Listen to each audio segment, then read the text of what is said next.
Hello and welcome to my Thursday live session. All right, good to have you here with me. I am so excited to have you here once again. My name is Isioma Kawekune, and as you know, I am your best sex education coach. Everything I talk about is sex education. Everything I talk about is body safety education. So I am about raising wholesome children with just the tool of sex and body safety education. So welcome. Today's episode is going to be special because I want us to look at a very important topic. So if you're just seeing my face for the very first time, my name is once again Isioma Kawekune, and everything I do is teach you how to raise wholesome children through sex, through the tool or using the tool of sex education. All right, Isioma is a teacher, a licensed teacher, both licensed in Nigeria and licensed in the UK. So everything I know how to do is to teach. I teach, and teach. So today I'm going to be talking about the role of parents in child abuse prevention. Okay, so if you have followed me lately, you will hear, or you will understand, or you may have noticed that I talk a lot about child abuse. I talk about child sexual abuse. So today we are looking at how parents can sex-proof their homes, how parents can contribute, what parents can do to ensure that their children are safe and are safe from child sexual abuse. So if you're ready, I am ready. All right, so we're going to start by looking at the meaning of child sexual abuse. When we talk about child sexual abuse, what do we mean? What do we mean when we talk about child sexual abuse, right? Child sexual, I'm sure this is not the first time you're hearing it, but how do you understand it? What does it mean to you? What is child sexual abuse? Now, according to the dictionary definition of child sexual abuse is any sexual activity or contact between a child and an older person or an adult. Any sexual contact or sexual activity between a child and an older adult is called sexual abuse. All right. So whether as an adult you're just showing a child explicit video from your phone, you are sexually abusing the child. Whether you're exposing the child to inappropriate behavior, you are sexually abusing the child. Whether you're showing the child your naked self, you are sexually abusing the child, right? Whether you're using verbal words, you are sexually abused. So there are a lot of forms of child sexual abuse that we will be looking at today. All right. So now there's something I came across that is scary, right? You may not have heard me. I think you may have heard me say this, but each time I look at these statistics, I get worried. Anytime I take a look at these statistics, I get worried. Now, according to UNICEF, 1 in every 8 girls, 1 out of every 8 girls gets sexually abused before age 18.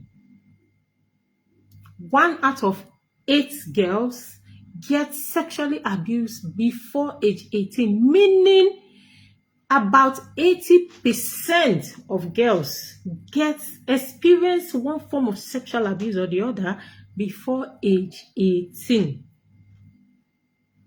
Meaning before a girl gets to age 18, she must have experienced one form of sexual abuse or the other. That is the report. And it's quite alarming. It's scary. A whole 80%. 80%. So, as parents, what are our responsibility? What are we supposed to do?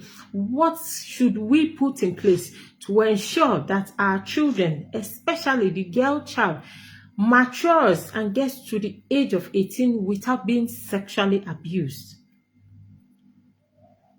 Now, before we get to that point, I want us to look at the forms of child sexual abuse.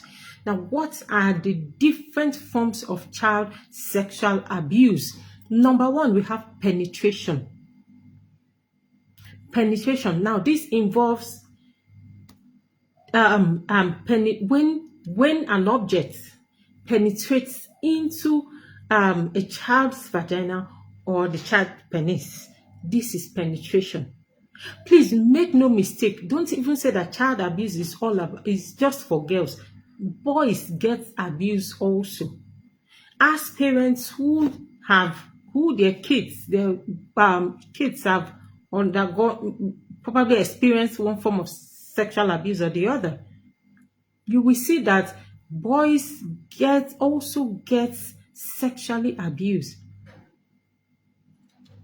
As a matter of fact, most boys who grew up to be abusers were once, research has shown that most boys who grew up to be sexual abusers were once abused as children.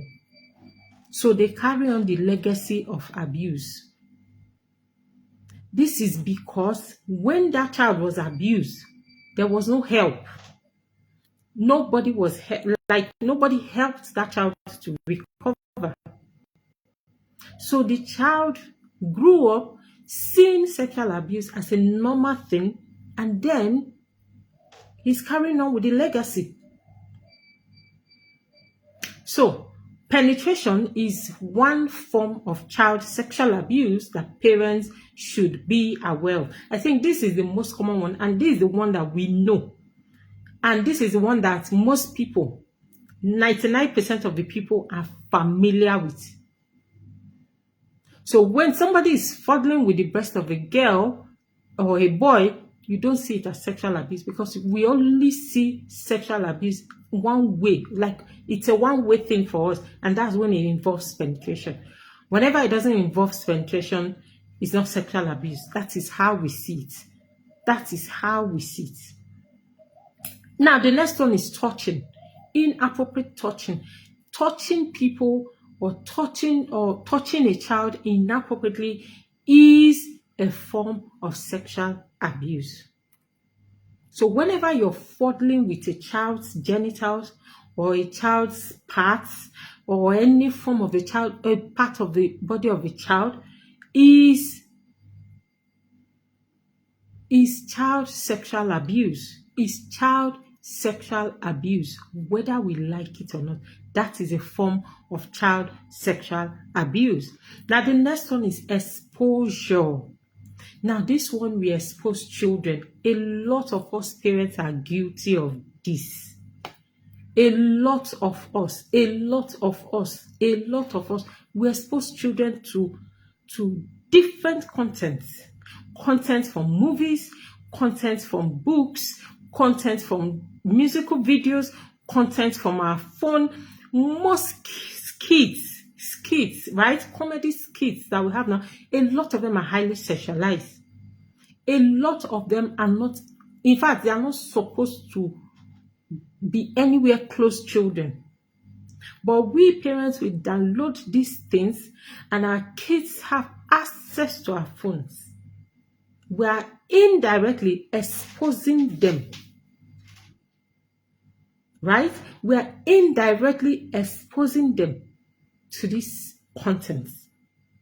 I remember sometime last year when a particular man, I think his sex video was everywhere in the all over the internet, and Parents were asking, where can I download it? I've not downloaded this one. Please tag me to it. Let me download it. And I kept asking, why do you need it?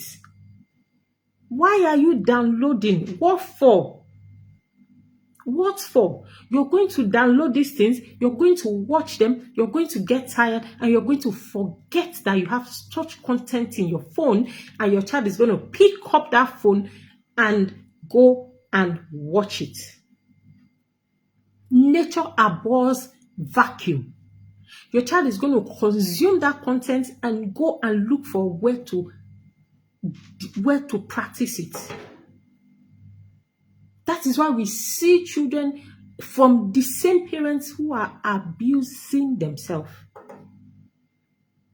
It happens. It happens. A lot of children are busy fondling themselves. A lot of children are busy having sex under the same roof, same parents, same mother. Because we've neglected the place of sex education. We have neglected the importance. We've neglected the relevance of sex education. Some people download. In fact, your children, let me shock you. Your children are in porn sites day in, day out. Your children are in dating sites day in, day out. Your children see explicit content, see live content. There are men, especially for the ones in secondary school, there are men that are sending them, girls, men that are sending them naked pictures on daily basis. That you've not caught them doesn't mean it doesn't happen.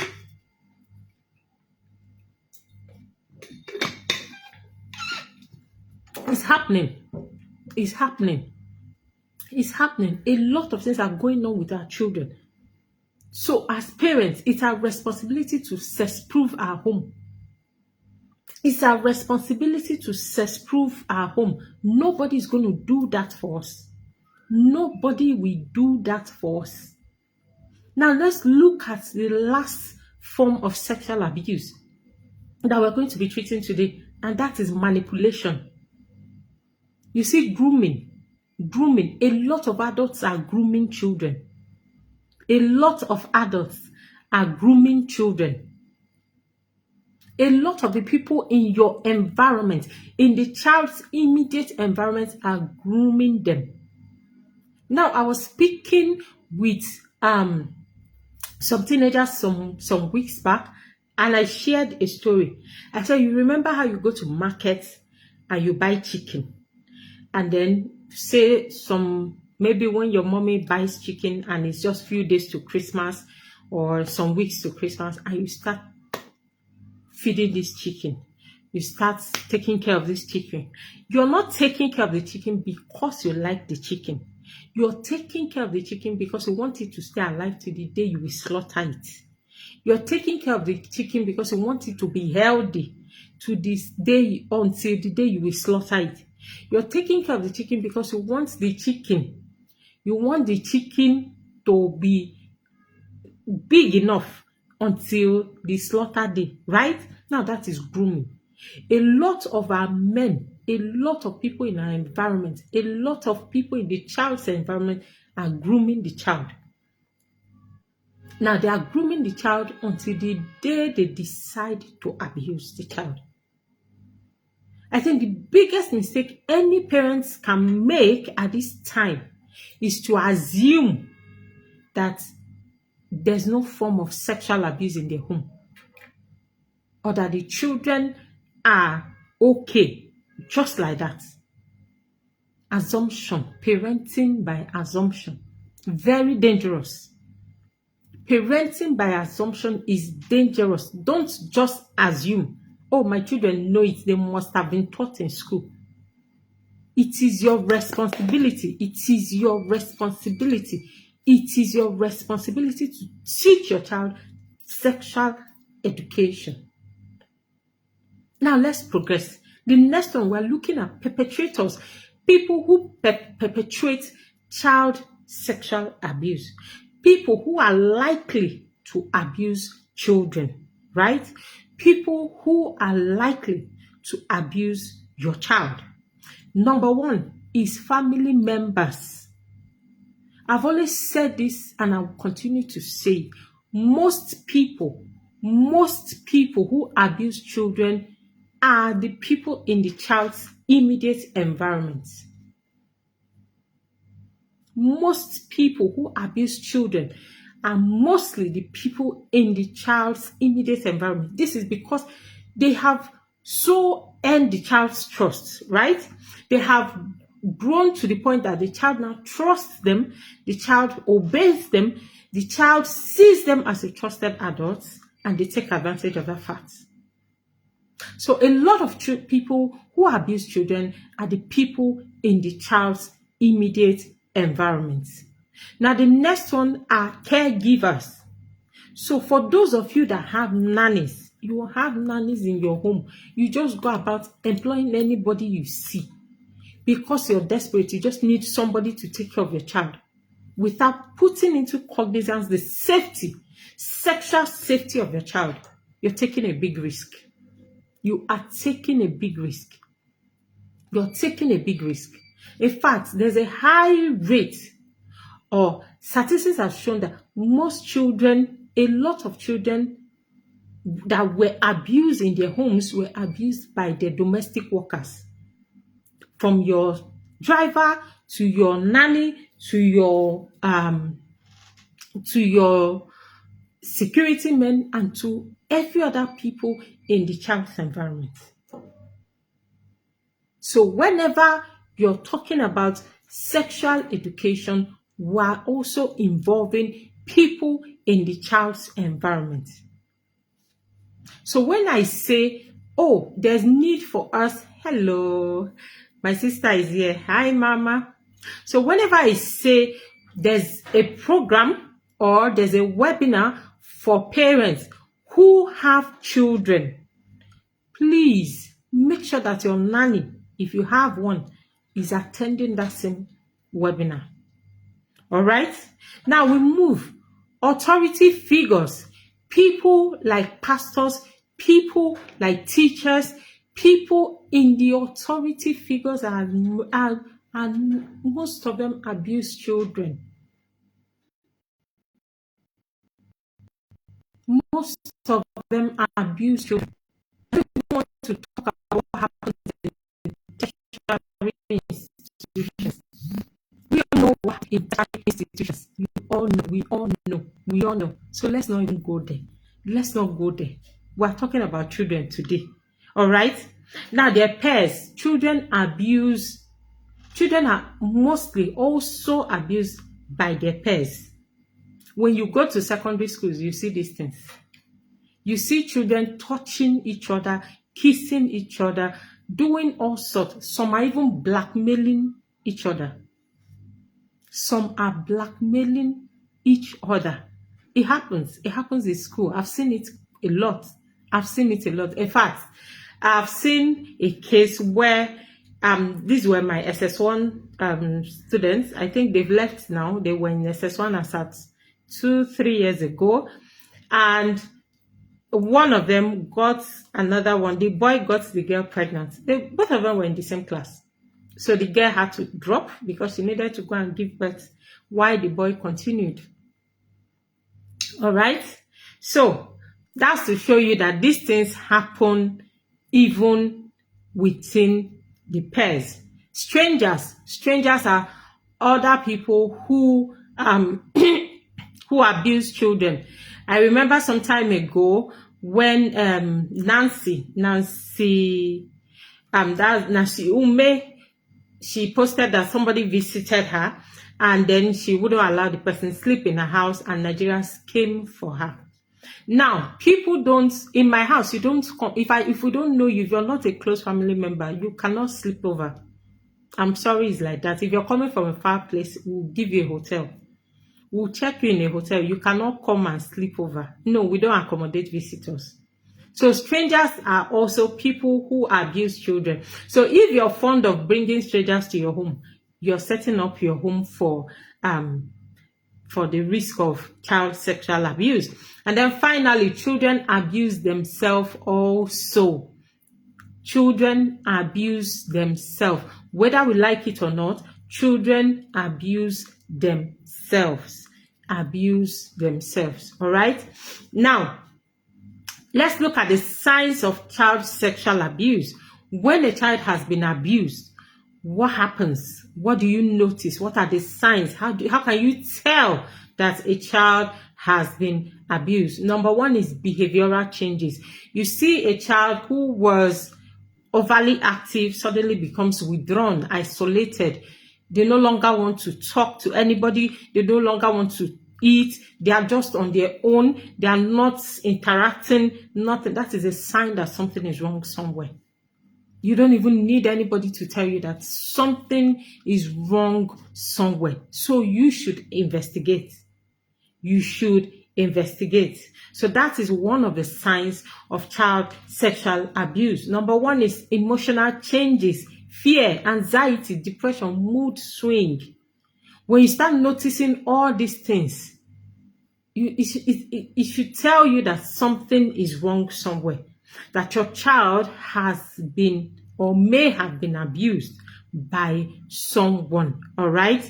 Now, the last one is when a child becomes, okay, that's not the last one, sorry. When a child becomes scared of certain places or certain people, it's a sign that that child may have been abused.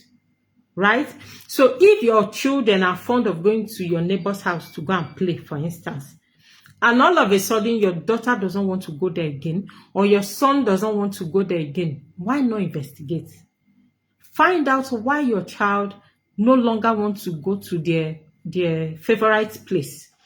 Find out why your child no longer would prefer to just be alone in the house than follow their siblings or follow the friends to your neighbor's place or to a friend's place.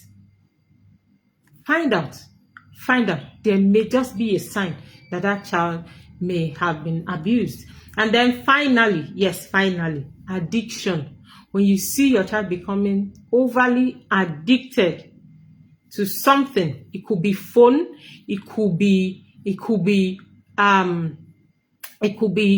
video, or you notice that your child, anytime you're coming, if your child has a room to himself or herself, each time the child wants to do anything, they lock the door. That's a sign that something is happening, right? Your child may have been exposed to one's content or the other, and they're trying to adapt to it. So, as parents, I encourage you to be smart, because your children, the kind of children we are raising now, are quite smarter. And the devices we have in our environment are aiding their smartness. So don't just assume, don't just parent from a place of assumption. Make sure you're equipped. Make sure you are equipped with knowledge to navigate today's parenting. All right. Now, the next one, we'll look at the trauma. What are the traumas? What are the things that I'm talking about the effects. What are the things? What are the effects? What are the things you see when a child has been abused? What are the things that are common? What are the things that are visible? What are the things that you can tell or what are the effects of child sexual abuse? Number one is trauma. Even till now, most people are still traumatized for something that happened several years ago. So until maybe a therapist is seen or something, they might just keep carrying on with the trauma. Okay? So most times it affects them, affects their relationship, affects the way they think, affects the way they reason, affects the way they interact with others, affects the way they see other people, even the way they see themselves as a result of this traumatic experience. Now, the next one is mental health. Mental health breakdown. Mental health breakdown. So most children are slipped into depression or addiction as a result of this child abuse experience. So you see a child who has been abused. Now, because this child knows that if I talk to my parents, they're not going to believe me, or nobody's even ready to listen or help me. So the next thing is that the child resorts to addiction.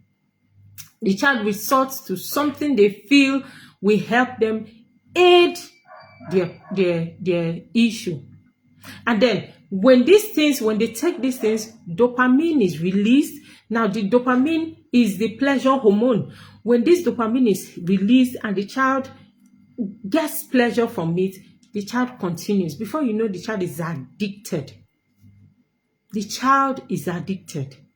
So most children you see who smoke, or a lot of adults you see today who smoke, who abuse children, who do all manner of who have one addiction or the other, got this addiction as a result of experience.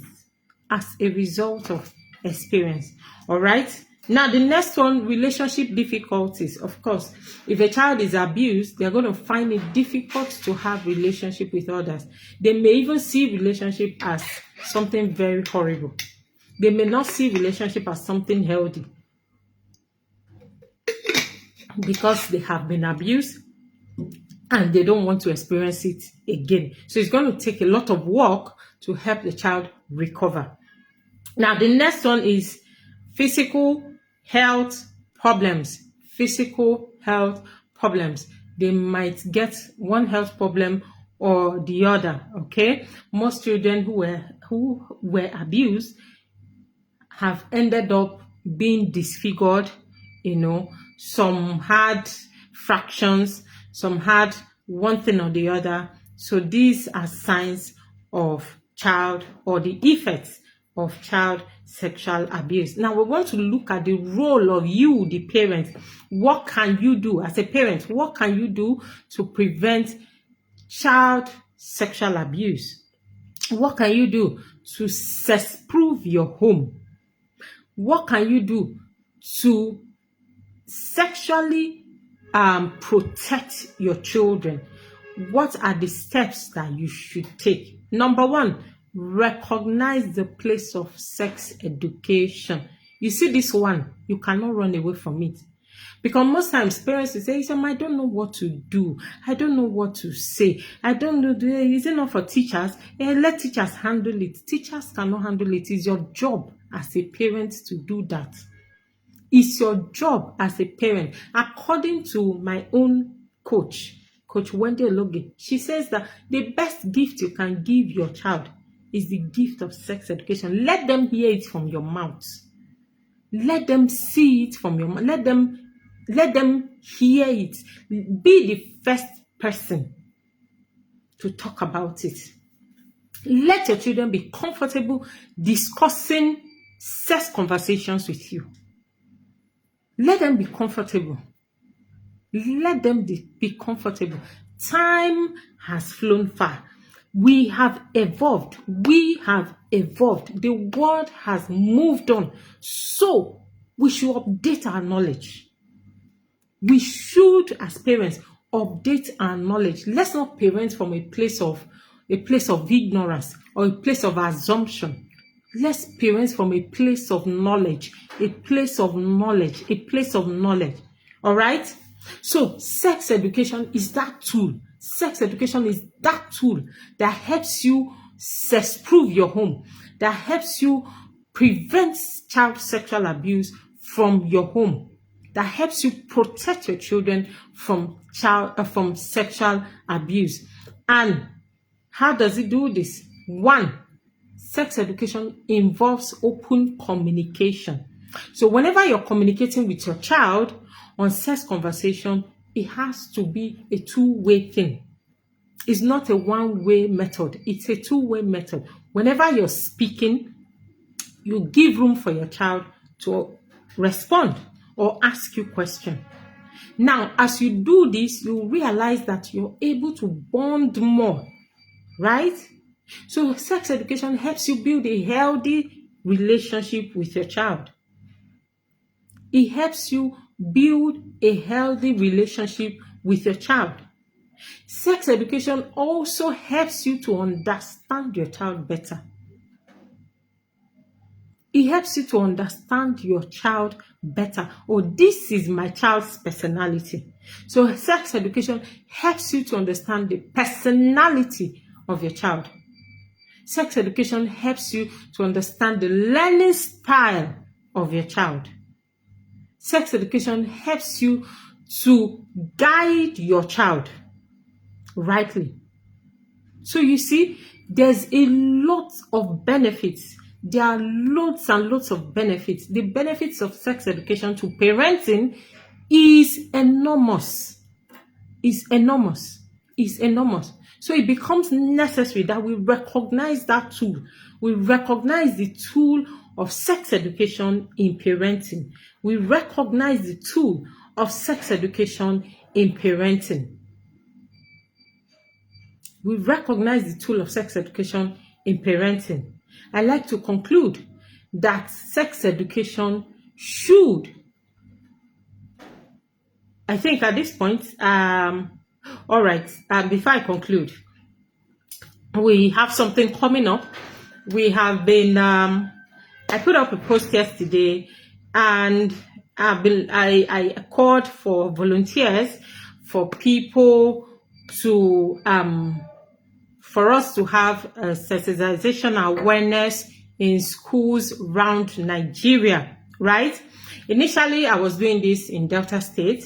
So I thought to myself, how can we spread this news so that most children, so that a lot of children will know what body safety education means. A lot of children will have the opportunity to learn about sex education. And God gave me this idea to call for volunteers. So between yesterday and now, we've had a couple of persons join us. A lot of persons have signed up to be volunteers and join in the body safety movement. So these people, what would they be doing? They'll be going around schools. We want to cover the whole of Nigeria. If it's possible, Africa. We want to take the message of body safety education to Africa. We want to take the body safety education message to the whole of Africa. We want children to be protected. We want children to be safe from child sexual abuse. And the people that are instrumental in driving this change is you and I. Is you and I. So if there's a way, if you wish to support the movement, we're starting in the first week of May and it will run to the last week or mid-July. So if you want God to use you to be instrumental in the movement, please join us. Join us. Join us. One child, every child is important. I want to say that every child is important. Every child is important. I'm so grateful that God is using me to drive this change at this time. And I want you to be part of what God is doing through the Body Safety Academy. So if you want to join us, send us a DM, send us a text message, send us a WhatsApp chat. Tell us that you want to be part of what God is doing in the Body Safety Academy, and you will join our team. So in the coming weeks, we'll be having our first webinar with parents on sex education. We want to teach parents how they can have these sex conversations with their children without feeling awkward. We want to be bringing a lot of information on sex education. We want to be updating parents on what is happening and why they should recognize the tool of sex education as an important parenting instrument. So until I come your way next time, before I forget, if you have a child who has not joined the Body Safety Academy, come on. I made the Body Safety Academy free so that children can come in. A lot of children can come in because I don't want it to look like, oh, we did not join or we could not join because of money. So come. partake. Let your children come and partake of what is happening in the Body Safety Academy. It is free for this cohort, free, and free. So until I come your way next time, my name is Isema Kawekune. I am your best sex education expert, your best sex education coach, and your body safety coach, right? So anytime you see me, I talk about body safety, I talk about sex education, and I talk about how to help you as a parent in your journey. So until I come your way next time, I think I've said this like 1,000 times, but it's fine. Until I come your way next time, bye.